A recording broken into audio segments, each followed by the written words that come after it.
Hello, family, and hello, my friends.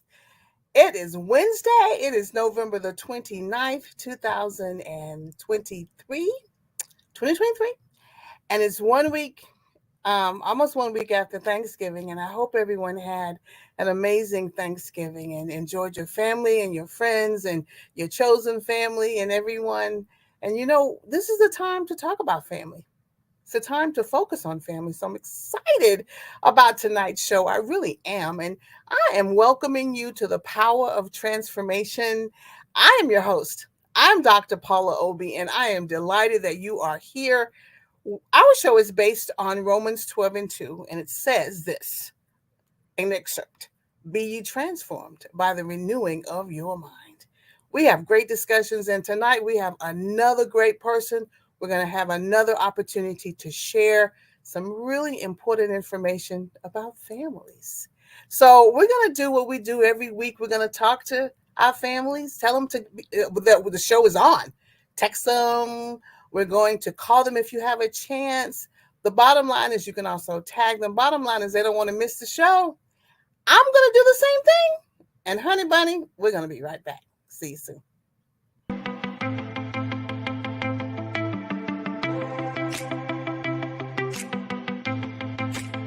Pound 5.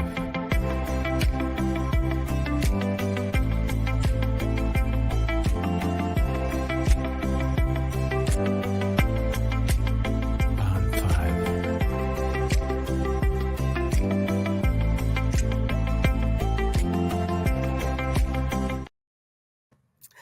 I'm super, super duper excited about our guest tonight because as I said earlier, we're talking about families, and this is the time of year where we will focus on being around our families. And she has some information about the importance of knowing your family history. And knowing your family history has become one of the most important topics in our family. This young lady, I have a story to tell about her. And the story is going to be told as we get moving in our interview. But I will say this: I did not know her a few years ago. Remember that statement because it's vital. Prior to 2014, I did not know her. All right, put a pin on it. Her name is Christine Gibson.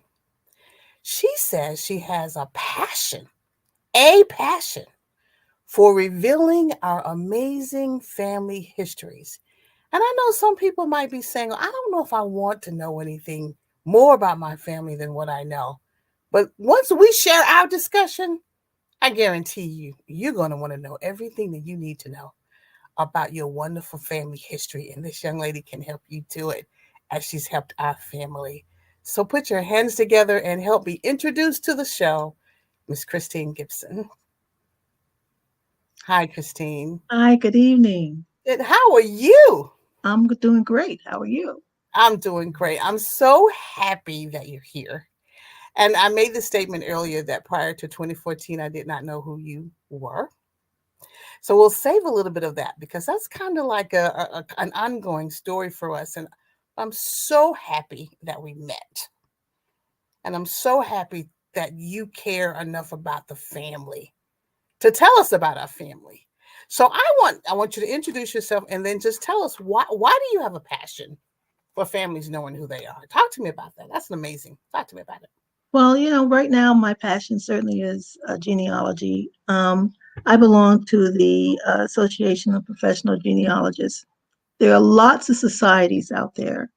Um, I I will suggest to most people to pick the one that really represents their family line.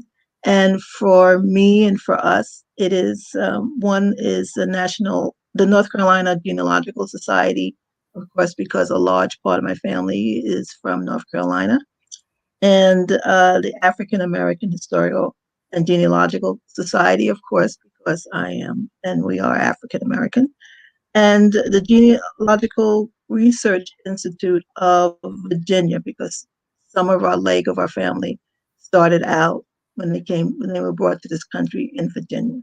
Mm-hmm. So those, and as it expands and as I learn more, I would join other societies.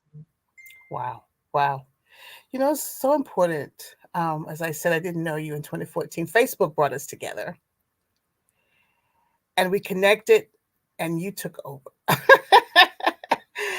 And we've learned so much about being in the same place at the same town, even the same town, and did not know each other.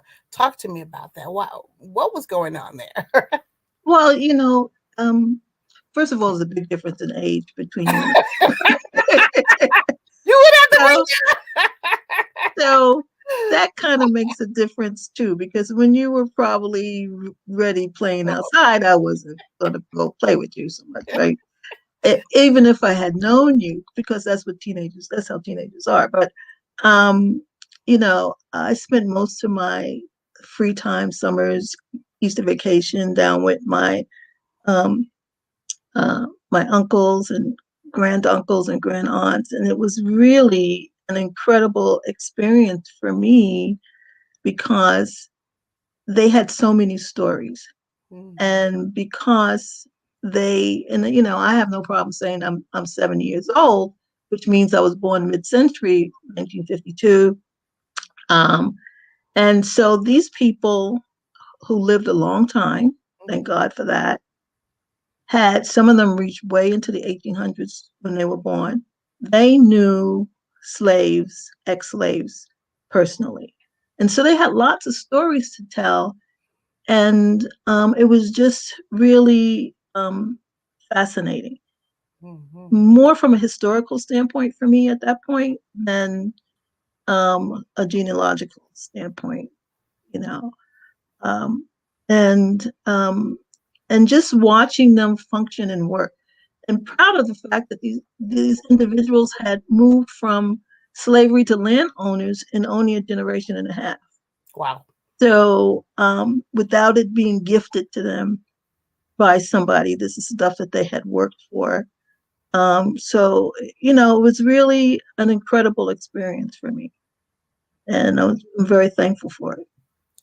It fascinates me because what you just said about the fact that they talked about their history and they were able to share it voice to voice. And you were so excited about what they were sharing until you never forgot the story.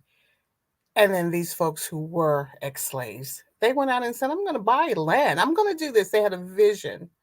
And the family needs to always have a vision. I don't want to get ahead of myself, but a family should always have a vision. And we were all connected by blood. These were your blood relatives, right? Yes, yes. And the vision wasn't just for their children. Their vision was for their children and future. They had that wonderful sense of generations to come, you know. Mm-hmm. Um, uh, and they fought and worked hard for everything that they had, and so did the generations prior to them. One Mm-hmm. of the things that you mentioned, when people ask, it's almost like, why should I care about these folks? And I Mm-hmm. always say, God in His infinite wisdom created us in such a way that each one of us is unique. We have this DNA, of course, that gets passed down, but even though sisters, siblings, twins, even, we're all different, right? Yeah. And what makes us different is that whole line, that moment in time, whether you like your father or your mother or your grandmother and your grandfather, doesn't matter. It was this moment in time that they came together that made you possible. Yes. Absolutely. So you have to appreciate that, to me, from every viewpoint. Absolutely. Absolutely. And all of us, as you're saying, we have to appreciate it and we have to embrace Yes, each other. We're not the same, but as you said, there was a point in time when someone came together to create us. So we're connected. yes, We're connected. And once we did connect with each other in 2014, we had the opportunity to, be at the same family reunion. yes, So the folks down south, we hopped on a bus drove to New York and just had an amazing opportunity. And I think, and just for lack, we stood there and stared at each other like, wow, you remind me of, it was just Yes. that moment of you remind me of me. That sounds weird, but there was such an instant connection. I knew we were family. I knew we were family. And then, of course, you started talking about the trees. And as we looked at the trees and we thought about us and all the wonderful things that our families were doing in Hillsborough, I'm going to say that. And then when the migration to New York, you just brought it all together. You have this glow when you're talking about family. You kind of like the glue. Were you born to do that? Maybe. Maybe. What's interesting is that on the Hillsborough side, which is my mother's side of the family, right? I never considered myself the family historian. I never considered myself because there were so many people around who had stories. I did most of my heavy duty research when I lived, especially when I lived in Washington years ago, that about with my father's side because I knew nothing about them, and they didn't talk. They did not talk about the experience. They're from Edenton, North Carolina. That's a whole nother. That could be a whole day's topic. Edenton was not a great place, but they did not talk about their experience. It was really difficult to pull out information, you know. And I tried to tell people it's not easy. Even talking to my, the relatives here when I was in Hillsborough or Roxborough or Burlington and any of those towns, it wasn't always easy because first of all, they were busy. They were busy working people, constantly moving, doing things. And I was trying to get a recipe one day for my Aunt Ree, and she finally just handed me a a bag of, I think it was a bag of flour, and just like, take this recipe, like, leave me alone. Leave me alone. because they didn't write down recipes, and they had done them so many times, and I'm trying to follow along and estimate how much of this and that they were putting in, and then I'd have to come home and make the recipe and see if I could remember the taste, and and sometimes I would be driving them crazy, I know. The one thing that I'm happy that I did ask almost every relative was, what was the most amazing invention Wow. That's a good question. in your lifetime? Yeah. And almost to a person, it was the airplane. Really? Yeah, and people will ask me, it wasn't the train, it wasn't the lights, but you got to remember, these people didn't go from living in a cave to, so there was light, there was candlelight, and there was gaslight, and then electricity, right? Certainly made it brighter and easier, but they had seen trains, they had seen uh, the early car vehicles, even if they didn't own one. They had seen a lot of those things. So when a super automobile, yeah, it's fascinating, but the fact that that plane could stay up in the air was what they thought was just incredible. Not that they always wanted to ride in one. But they thought it was incredible. But they thought it was incredible, yes. Yeah. I remember you're making me, my mind, I'm just so many memories. You're making me think about the time when I would eavesdrop. You weren't supposed to be listening to some of the Right. things they were saying because they were talking about things that was actually too old, quote unquote, too old and too grown for you. But I would listen to them share, like in my family, just talk. And I thought it was the most fascinating time for them when they could block out the world, have a cup of coffee. That one person comes from up north to visit, or Right. further down south. And that was the time when it was like an unveiling or revelation. They would talk and talk and talk and talk, and I'd go, "Oh, that person is my relative. Or, oh, this is your recipe. Like you said, this is your recipe for this. And then, or that. And then they would bring everybody together from everywhere to introduce you or to reconnect you to your family and sit and talk. Particularly, of course, it happens when someone, we have a loved one that transitions. But I love the time when we weren't in a transition and someone Right. just came home Right. and we Right. learned things. We learned things. Right. And using, and the opportunity to use, and unfortunately today, I guess, because we're so caught up in a lot of electronics, and when we're sitting, instead of talking to each other, we are, looking at phones and doing things. But, I twice I went down to with my grandmother, my maternal grandmother, going down to Hillsborough, and in both times it was for a funeral. But once she got there and started talking about memories, there was one memory in particular. We're sitting outside in one of her brother's house, and she talked about the fact that they used to honor her mother by bringing her flowers.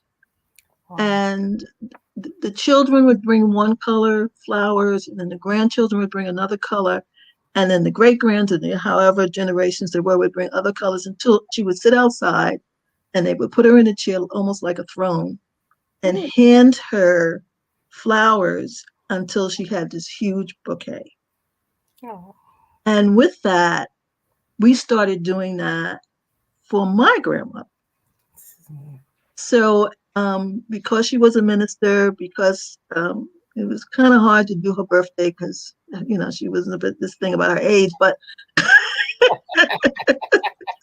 so we used to do appreciation service once a year, and that's when we would bring her the flowers, and all of us, and we imitated that because of the story that she told, and that's how traditions start.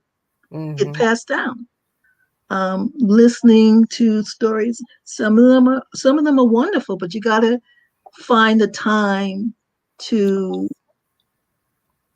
get them to talk about it, and you can't do that unless you have a conversation. Let's have a conversation. It starts with a conversation. It starts with a conversation, and as you're saying right now, we stare at the phones, iPads, or whatever. But at that time, they were their phones.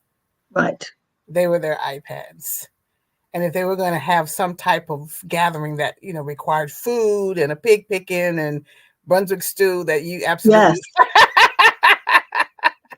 look at that face. It required time.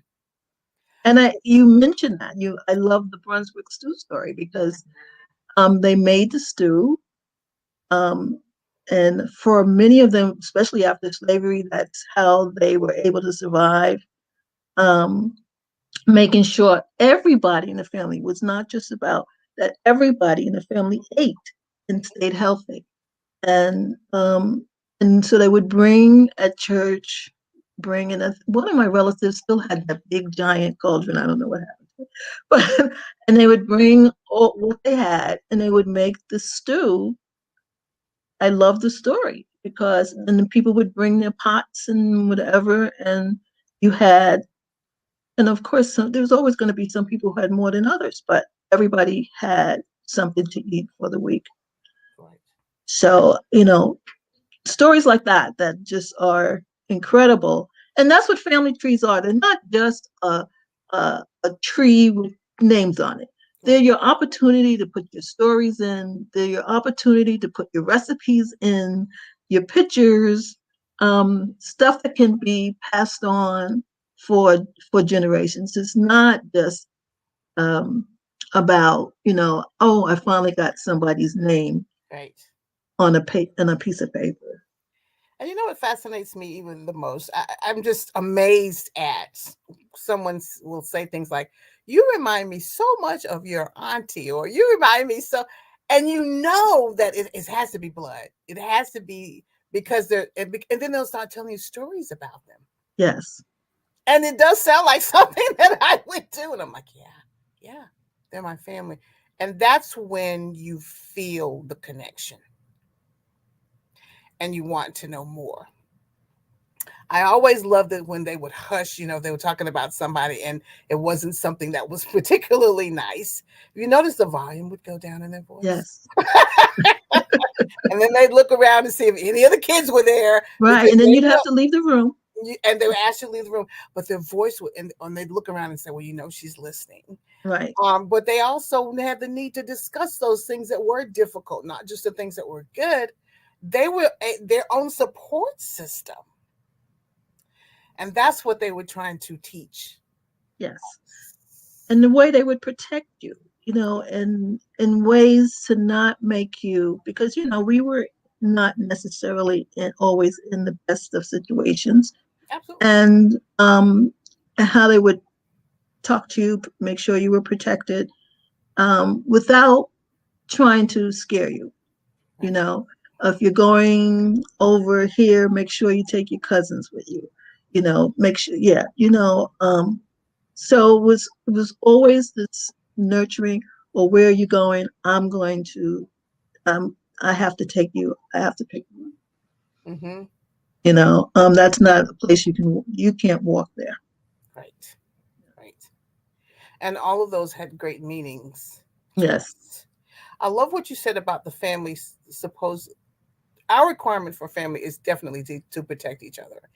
And I would like to hear that more and more, because I feel like sometimes we're losing the focus of the protection part. And we're kind of out there. And what you said was so important. I could just see us pulling together because someone cares that I'm going into a neighborhood that may not be the best, Right. and I need someone to know. They didn't have trackers on the phones back then, but I need someone to know what I'm doing, not so that I can, not feel like I'm an adult, but just so that I have a support system. I'm really concerned about, and I say this just lovingly, the families don't seem to like the support system that they need anymore. They don't like it. Why am I saying that, Christine? What does that make sense to you? Yeah. The protection was about things that we could not control.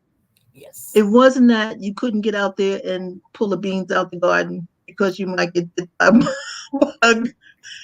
You had to learn how not to get bit by a bug. You know what I mean? And how to be careful. There's certain things that you were going to do because you needed to eat, keep a roof over your head. You needed to know how to function. But the protection was for things that you were more out of your control. I if you're walking down the road and a pickup truck blows up for you to get on, you're by yourself. No. What do you do? Those kinds of protections, and uh, but not the things that you needed to do to get through life, because they were teaching you beyond, so you will be ready to go out into the world and be able to function. Absolutely. And be this independent person that they all wanted you to be. And they always wanted, I always felt, even though they didn't often say it, they wanted us to have more. Yes. And they wanted us to be greater. Yes. And they wanted us to do more. Whether they could articulate it or not, many times they would set the stage to say, you can do that. What are you afraid of? But not to lose your soul. Not to lose your soul. Say that one more time. Yes, but not to lose your soul. It was important that, yes, they wanted you. And I tell you, I can still see on, our cemetery on 76 where I would go and stand there sometimes when I had these really hard decisions to make as I became an adult and was in the business world, and really sometimes were being overwhelmed with choices, that contain, do I take this because it's money, or this, and but I have a house, a carnetry, and you would be very proud of that. And if I go beyond that, what am I going to lose? Am I going to lose part of me?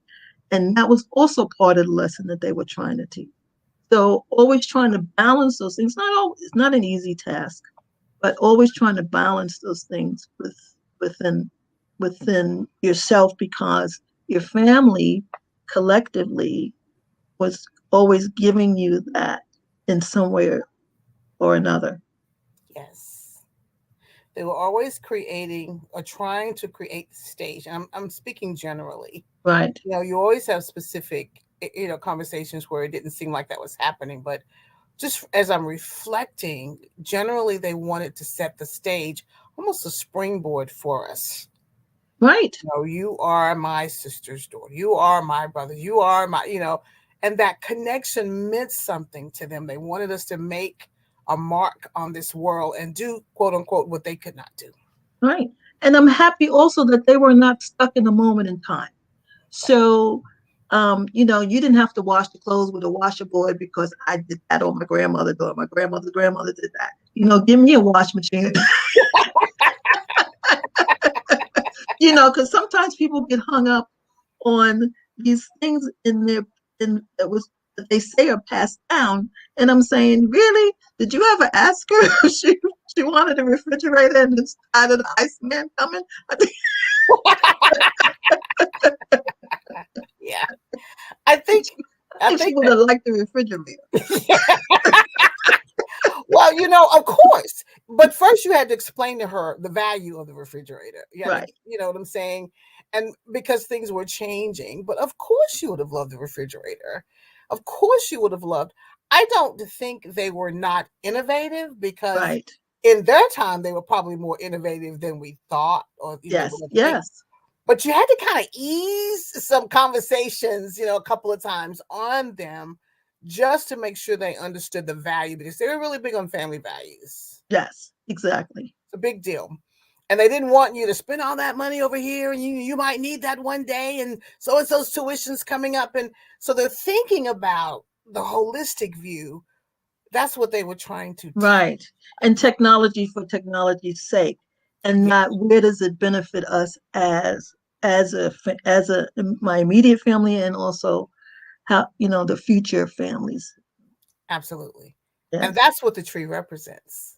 Yes. Everybody on the tree represents someone who should mean something to someone else. And they had a vision, they had a conversation. And I love to hear them talk. I didn't like to hear them argue, but they could have some pretty good ones, couldn't they? Yes. My God. but at the same time, well, a lot of times, if depending on your age, you wouldn't be there to hear the whole thing. So right. Yeah. They would stop long enough to get us out of the out of earshot. So, but we mentioned, we talked about stories, and here's the thing about story. The stories are wonderful, but when you're actually working on a family tree, sometimes that could be your biggest impediment because people pass down stories, and how do I put this? Sometimes people will come to me and say, they'll tell me a story about that was passed down in their family, and I'm trying to help them to dream, and I'll say to them, well, I know that's what you said, but this is what I found in terms of actual, literature or whatever paperwork is out there that I can find, and none of it agrees with the story, right? But what I try to tell people is that doesn't mean you can't put it on your tree, right? Okay, and make it part of your tree. The fact is that there are census records, for instance, every 10 years, and a big issue is not just the fact that for people who were enslaved, first, for the most part, and there's some exceptions to that, 1870 is the first census that we appear in, okay? But there was a big fire in Washington in 1890. So a lot of those records are lost too. So you have the 1870 census and you have the 1880 census, and then you really jump 20 years to the 1900 census. So if somebody in your family said that you owned land, they might have owned land. You might see them in 1880 being a sharecropper. and then not have the land again in 1900. But there might be a lot of issues that might have happened in that 20-year span. That 20 years is a long time. That's a whole generation. True. And there are other places to look. Court records. You Right. can look at land records. You can, if newspapers, did something happen in your town that catastrophic that caused the individual to lose their land?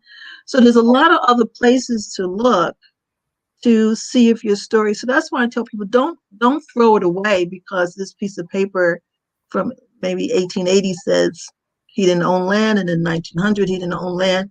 Might have owned land all the time in between. Right. It is. So you make a good point, because they're up. Like you said, if there was a fire, then there's some information that may be missing in DC. Exactly. But there may be some information that's inside of someone's Bible. Locally, places that people don't think to look. A lot of times your local cemeteries will keep records for a very long time, and will know some of the stories will be embedded in the obituaries.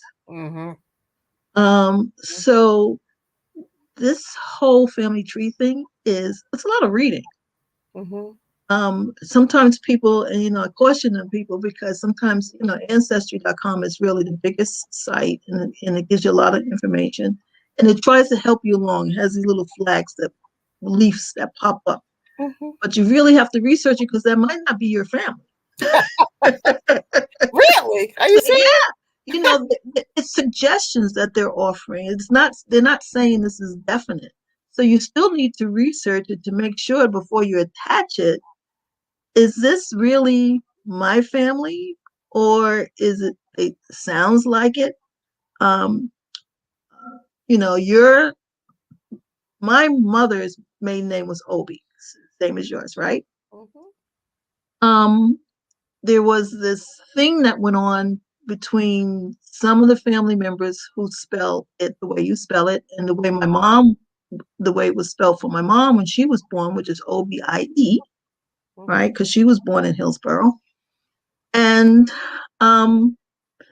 others who spell it Obey to this day. There's a difference. The fact is, in slavery, that was not the name anyway for any of us. It was Overby in Virginia. And it wasn't until they reached North Carolina. And here's the thing. Could I have asked members of the family about that if I had known to ask the question? Because some of them were alive. I could have asked them in my teens or my 20s. I didn't know to ask the question. And when was the decision made to purposely, because everybody did, purposely change the name to Obie? I would love to know that answer. I probably never will. But the fact that it was done makes me know that it was purposeful. So to me, the spelling doesn't matter, because when you look at the census record, it's spelled so many different ways. It's census records. It's so that point to me is something that we might never know for certain, because who would, unless we can find some paperwork somewhere that somebody actually, a diary or something where somebody actually wrote something down. We had a meeting and we decided that, we were going to make this change. Are we Yoruba? Are we Igbo? Or, who are we? And what does the term mean? In some it means king. In some places it means a place of worship. I mean, but you bring up another good point. I was thinking, there's always a reason and a purpose, for a change. Someone might have had a dream. You never know what led to the change in the name. You know, maybe it was something that that name was too long. We're going to shorten it. Or this is what it sounds like, you know, this is Right, what it should be. And but what you're saying is that we're embracing the change right, because we're still blood, we're still family. right. Hmm. Exactly, Hmm. exactly. I loved to see it spelled Obey. You know, Oh, obey. obey. And I That's go, what my no. mother. That's what my mother used to say. She said when she got to school and they changed it, um, and she thought it was because she was so well behaved. She thought she was obedient. But I Probably. can I can tell you from past census records, they use what they call sound X, and I've seen it spelled Obaugh,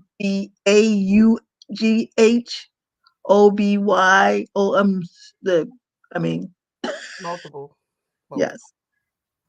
So what did you think? This is personal when you saw all of us as we walked off the bus. I thought it was fabulous. Yes. We are second cousins, you and Yes. I, right? And the fact that we were able to connect, because one of the unfortunate things I think is that the old guard, because they all lived together, we had family reunions all the time. They took care of it, and Yes. so we really, as a young person, were never involved, to show up, right? Hmm. And then, and like I said, they all lived a very long time, and then it seemed like within a 5-year period, they all started to die off, Right. and which left the family reunions to who? Because we were not prepared to take over. Right. Um, and so the fact that, reaching out to, I met a lot of ancestors, um, cousins, first of all, through Ancestry Hmm. and through other family search and other sites. And, I have no problem when I see somebody pulling the same people. I'll send them a note. Hi, I'll say hi. How are you? Um, I see you pulling the same information. Are we related? Right. Right. Um, and then we'll start having private conversations, and it'll turn out that, yeah, you're just on a different line from me. You don't. We have collateral family. That's the same, but my ancestry, and then we'll look to who's our common ancestor. Right. Right. Where does it break off? Right. Um, and then of course DNA. Um, DNA has, on my father's side, uh,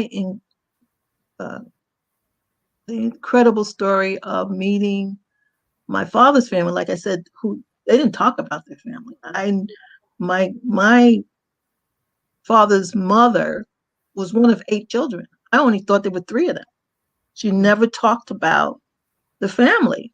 So to find that she had all these people, and there was all these people, and then the name wasn't who we thought was Lawrence, was Patience, and then Lawrence, some of them were Patience and some of them was Lawrence, and it was DNA that brought us together.